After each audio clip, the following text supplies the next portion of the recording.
գործնական քայլեր իրականացվել են եւ նախկինում եւ այս պահին, ինչ վերաբերում է ռազմական փոխօգնության համաձայնագրի ներկայացմանը, ապա այս պահի դրությամբ դեռևս այդ համաձայնագրի մշակման եւ նախապատրաստման աշխատանքներ են իրականացվում, որ պահի երկրի ղեկավարությունը որոշեց, որ այդ փաստաթուղթը պետք է ներկայացվի ազգային ժողովի քննարկմանը,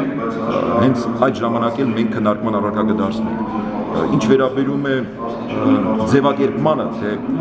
լայնամասշտաբ ռազմական գործողությունների շարունակման պարագայում մենք նման որոշում, քաղաքական որոշում կայացնենք եւ կճանաչենք Լեռնային Ղարաբաղի անկախությունը, ապա այստեղ իսկապես գնահատման որոշակի խնդիր կա եւ գործողությունների մասշտաբի գնահատման առումով ռազմական գործողությունների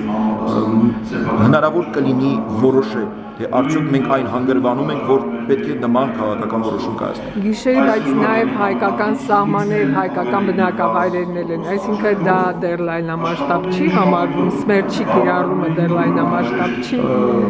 Իրականում մտահոգիչ է այն փաստը, որ